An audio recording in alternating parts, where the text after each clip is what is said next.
This episode of Fermented Adventure the Podcast features Ben Brown of Porchlight, one of New York City's hottest and most creative cocktail bars. Be sure to reach out to Ben and Porchlight and let them know what you thought about the podcast. Cheers!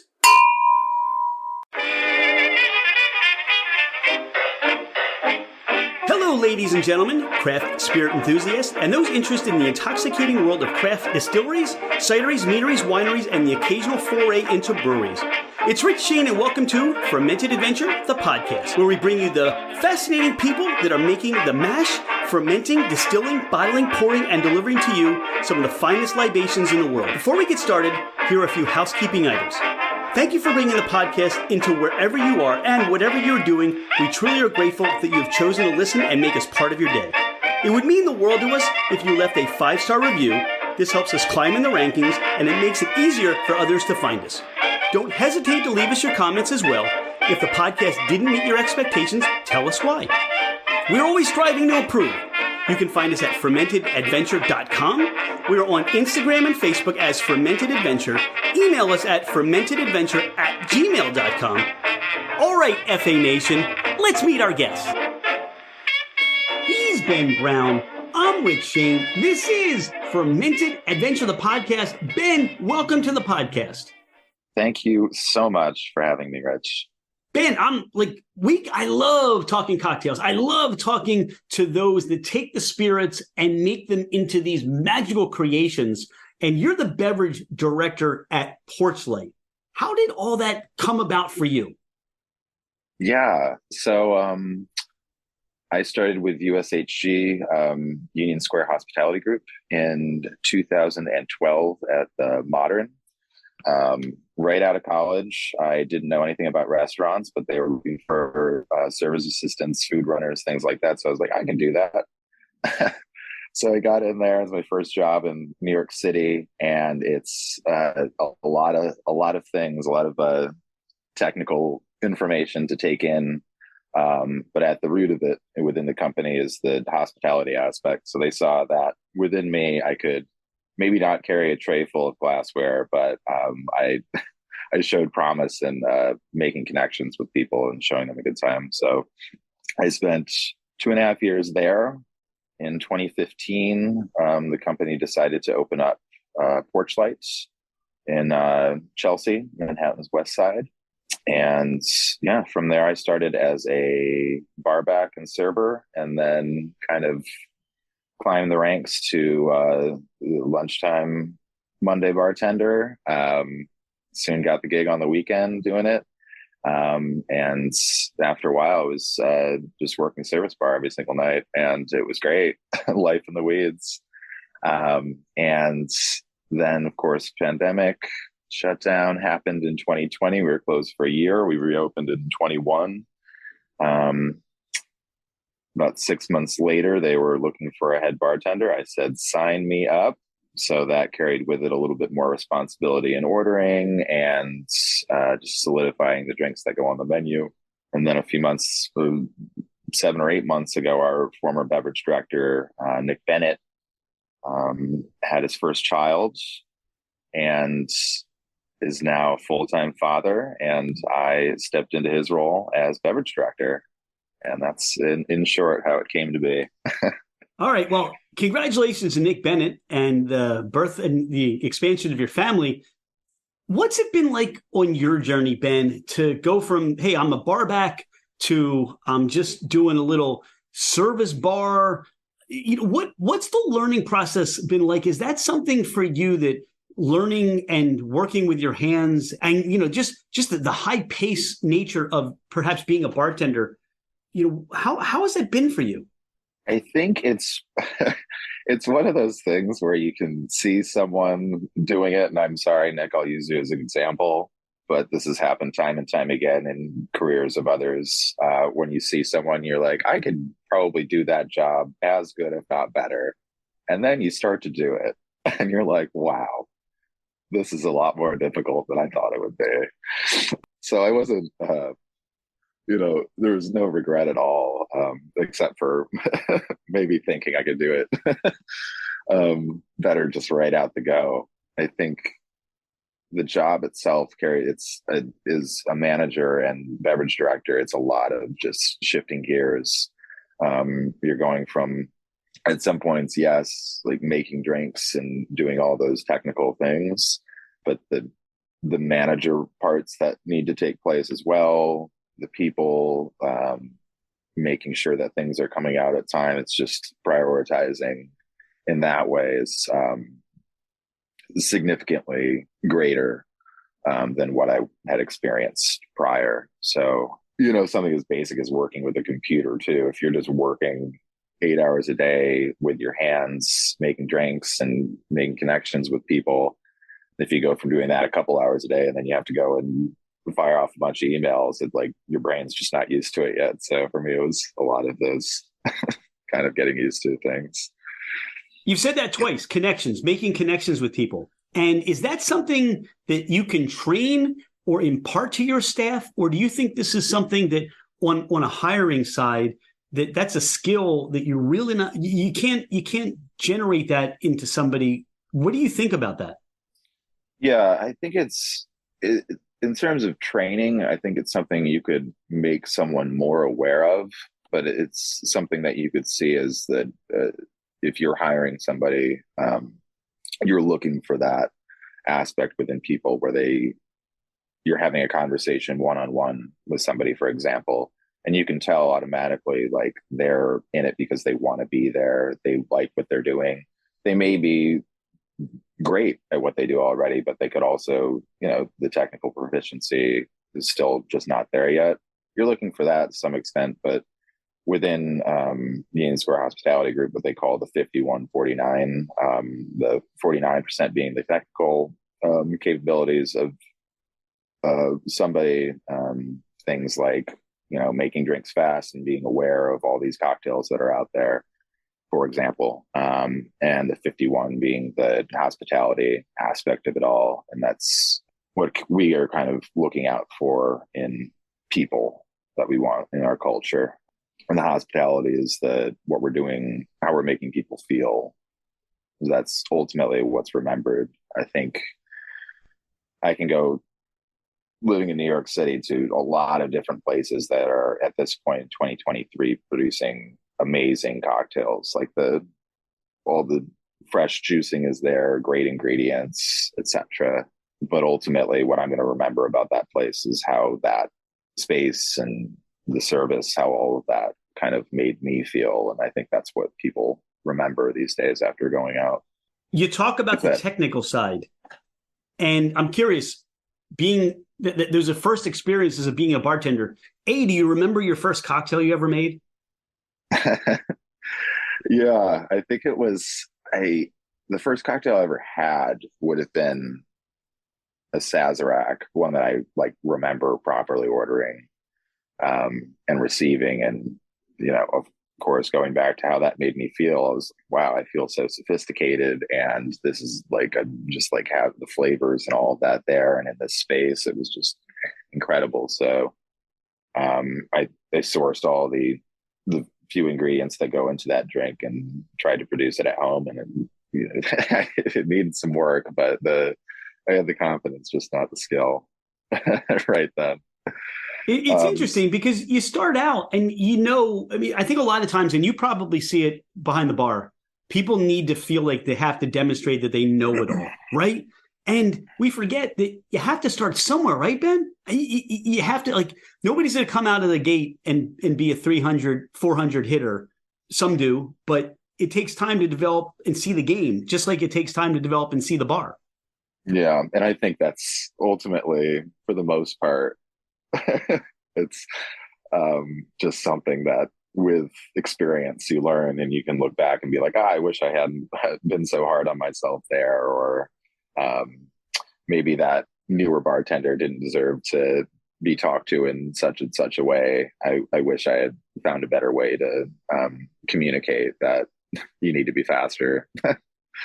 Those kinds of things. But it, especially now in my new role, kind of giving myself a break is something that's I want to keep learning, and I want to get better and better, but it is going to come with time, and just kind of give yourself some slack sometime would be my advice to any up and coming bartender that thinks they need to know of everything at all at once in the New beginning. York, New York City, you're at the epicenter of the bar world in many cases. What's it like being in that environment, knowing that essentially that it's Broadway, where you're serving, cocktails and spirits?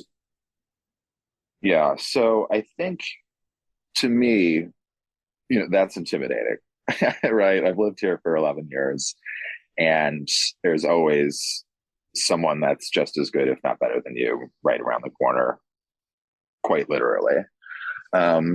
So I think there is an aspect of like doing the research, learning what's been done, what's out there, and then kind of where we are at Porchlight, I think is an example of we know a lot of like we know the drinks.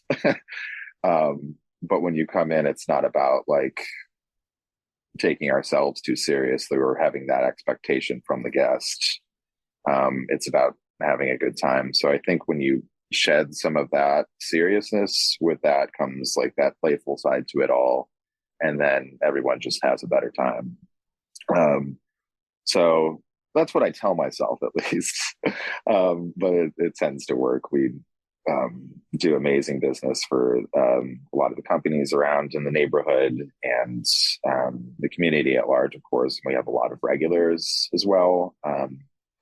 But we're doing something right because people keep coming back. Well, you touched on it a little bit, but for those that have not yet been to Porchlight, have not had the experience, what can they expect as a customer? So Porchlight, we're located in the former terminal warehouse building. It's an old, built in late 19th century. Actual warehouse was cold storage, turn of the century. Since been converted into a lot of retail spaces. Currently, there's only two businesses that are open in this block-long building that used to be Tunnel Nightclub in the 80s and 90s. And that'll ultimately open up to more retail, commercial space. But anyhow, I had to paint the picture of where we are in Chelsea. It's an old building with a lot of history. We do have a lot of space. We're open to large groups, quite welcoming to that. The food itself is Southern inspired. One of the founders of Porchlight opened a bar or a restaurant rather called Blue Smoke barbecue spot, one of the first of note in New York City in the late 90s. So kind of carrying that Southern aspect. It's not necessarily barbecue at Porchlight, but a lot of Southern inspired ingredients and recipes go into the food there.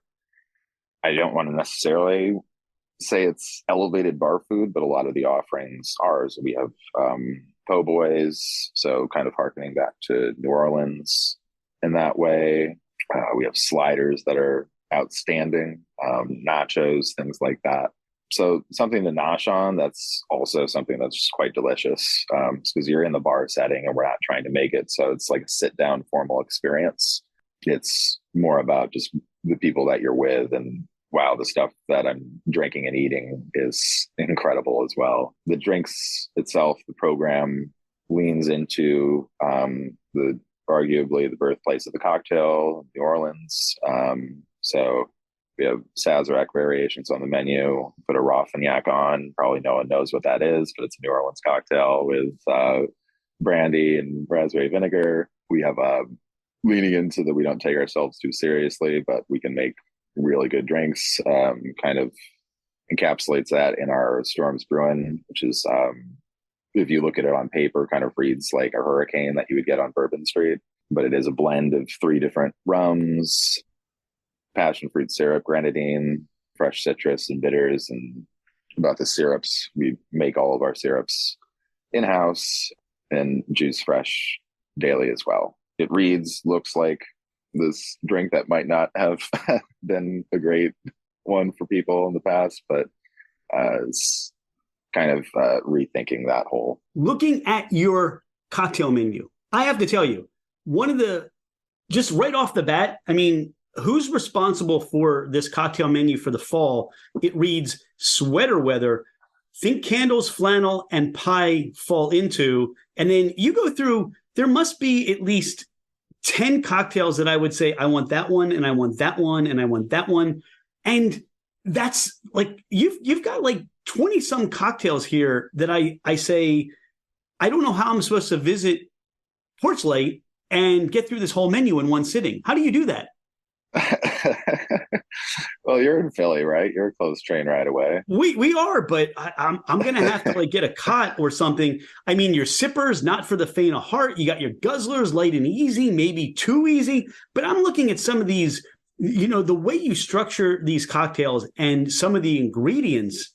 And like you got this planetarium, right? So you put the vodka in, you got the aquavit, then you got cold brew, and you put root beer on it.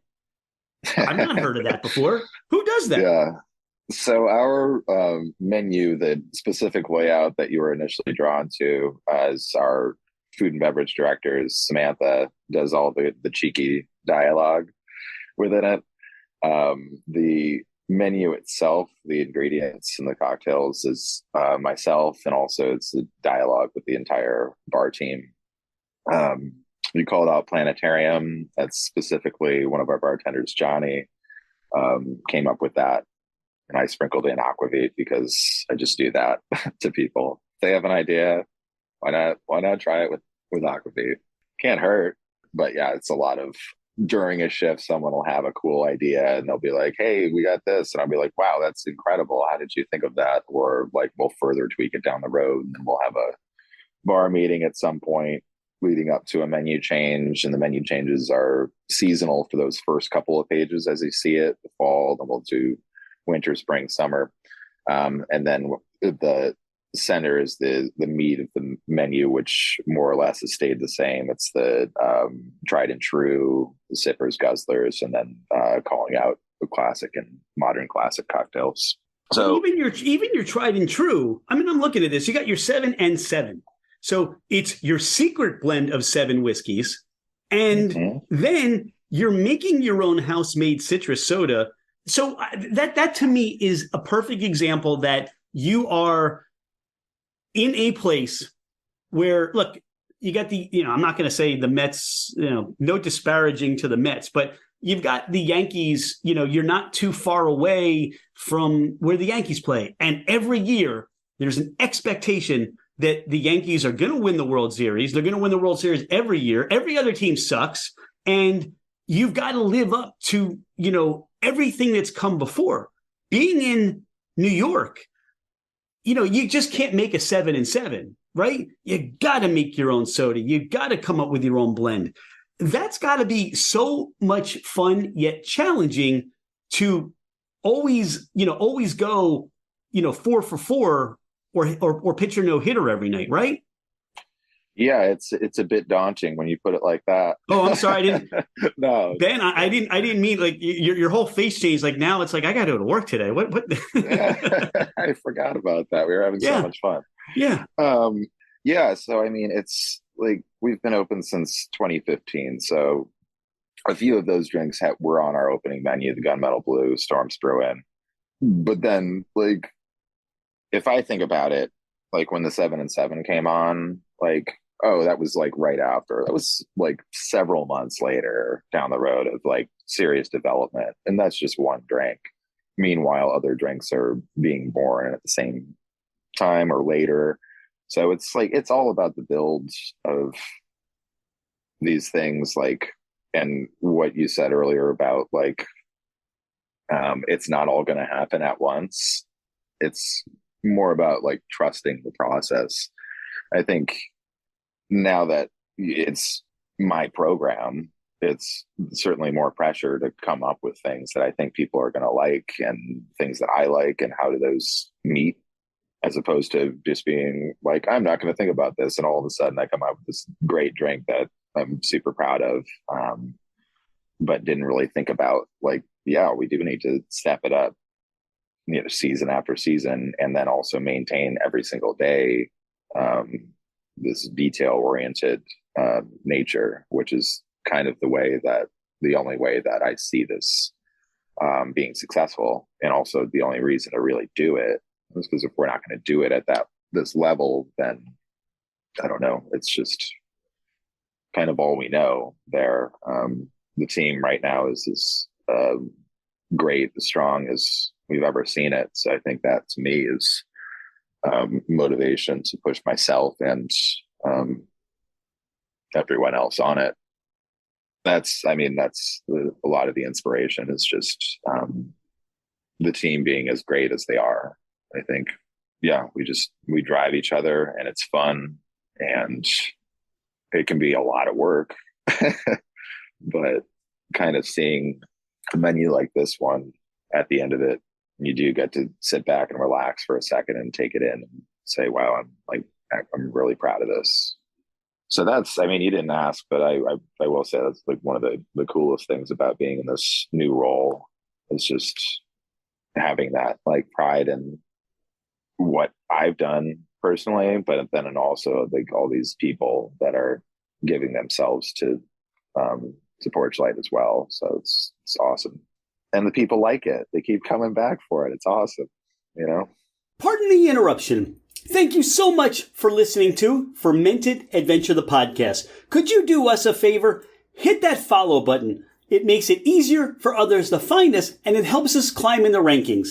Take a screenshot of the podcast, post it, tag us, and let everyone know that you listen to the Fermented Adventure podcast. Now, back to our podcast. Are there spirits or brands that you're excited or haven't used or are seeing out there that you're, I gotta find a way to make this or use this? Yeah, I mean, one of our opening bartenders, Corey, he started a vermouth company a few years ago. Method Spirits, yeah. You were a guest on the podcast. So, nice. Yeah. We've been using the sweet vermouth in one way or another since it came out. The dry vermouth was just released, I think it was last year at this point. Yes. So we were doing at Porchlight, we do a lot of book release parties. So Eater just came out with their first cookbook, and we did the New York release party 2 weeks ago. And planning the menu, I was thinking about a few different things that I wanted to do, some of my drinks and then some classics within the book itself. So I was like, 50-50 martini, that'd be cool. And one of the recipes was we used Booth's gin, which is another cooler gin that I'm into right now. And the garnish optional was a pincho. So it was anchovy with a pickled pepper, the varietal, which I remember, and then a skewered olive, and it was everyone's favorite drink of the night. And it was so like simple, elegant, yet understated that I don't know. It was it was really exciting to see. It was the first and only drink that I had when I was finishing the event, and I was very pleased that I did have it. So Method dry vermouth, definitely excited for that one as well. Last episode, we talked to Amy with Origin, and I think I mentioned that to you prior to us recording today. Origin makes vodka. It's holistic spirits company. And part of our conversation talked about celebrity brands. Woody Harrelson is an investor in the company, and he is the celebrity that has put his name to that brand. And I'm curious from your perspective of a food and beverage director and a bartender, how these celebrity brands are looked upon, or give us some feedback when you hear about the next celebrity brand that's being introduced to you. Well, I mean, the way that I look at it, if I was not a bartender and I saw that someone that I looked and respected started a tequila company, and I didn't really know much about tequila, but hey, here's this thing that's like, it was $45 a bottle. It must be good. And a lot of like my decision is going to be like, well, I mean, like the endorsement obviously is like the huge selling point in marketing. So I think it works. It's successful. I don't think it has, it's not something that I'm looking for when I'm deciding what brands to carry. I think you mentioned Woody, like, there's somebody that I do actually respect and love his body of work. So like, I'm actually really excited to try it in that respect. But yeah, I don't know. I don't want to demean anybody for their choices to endorse something, especially when it makes them a lot of money. So I don't know. It's not something that we carry a lot of the celebrity brands at Porchlight, just because I haven't been convinced that they're better than the ones that we carry. So Yeah, I'm just curious because you get to see that all the time. You get your customers coming in. Look, in my opinion, with this array of cocktail, what the experience is here, I'm like, that's not what I'm here for tonight. The experiences are the celebrities behind the bar, the ones that are working hard to put out these cocktails. And that's what I'm there for. I'm there for, like you said, the connection, the show, the atmosphere, the flavors, the different experiences of that cocktail. And I think that's what stands out for why I would, want that experience. Not to say, oh, I see that bottle on the shelf and I hear that so-and-so has endorsed it or that's their brand or what have you. But if you find something that's unique, then maybe that changes the perspective. But I'm there for what you're putting out, and that's what interests me. yeah, I think, I'm not going to do any damage here by, for example, bringing up Casamigos, but like that kind of just spiraled to the point where it's like, oh, you don't carry Casamigos? Like nothing for me then. Like, so, but at some point it started where it was like, oh, like here's this cool new tequila thing. And, some people think it tastes great. Awesome. Once you start to carry that product, then that's like also that's a part of your brand as well. Like, so if I say that I want Casamigos here, then that's Porchlight endorsing, then again, that. So then, I don't know, there's some sort of line that like you can only carry so much product, for example. Like if I could carry another thing, then I'm going to do that if it tastes better. I'm not just going to do it because everyone else is doing it to some extent. No, I think it's an interesting conversation because you only have so much real estate behind your bar and in your well. And like you said about the centrifuge, if this new piece of creativity technology is in your way or it doesn't flow within the space as much as you like to have that, you have to replace something, right? That's kind of like ice is huge right now. And, having space for ice, craft ice or, the things that go along with it. Are you shaving your ice? Are you, all those things that, how much space and time do you have to dedicate to making that cocktail and having it available? Yeah, I'm just kind of realizing now, like inheriting like my position as well, to make room for a lot of the stuff that like I personally want to carry for it. It's like it takes a bit of time because the people before you made decisions and like this is here and that's here. It's like, okay, like got to figure out creative ways to get through that before we can get to this other thing. And so like we're a little backed up in terms of my wish list. Well, one wish at a time, right, Ben? Absolutely. I love the opportunity to speak. When Dawn and I, we always look for cocktail bars and really enjoy, like I said, this menu your team and you are putting out. Like I said, I don't know where to start. I don't know how many I can have. I would have to cancel my whole day. But we love talking to bartenders and we love hearing your perspective. And, now that you're running with being the food and beverage director, and that's a little bit of a different spin on it, just appreciate your time today. Is there anything that we haven't talked about on the podcast? Anything you'd like people to know about you or Porchlight? I mean, just that we're here. We're not going anywhere anytime soon. I'd really like to have you in too, just so we can start the process through digging through our massive menu. Okay. And the reason why it's so big in the first place is just because like we want to make sure we know there's something there for everybody. It's just about finding it and being led there by someone that works there is one way of going about it, or just drinking every single thing is the other way.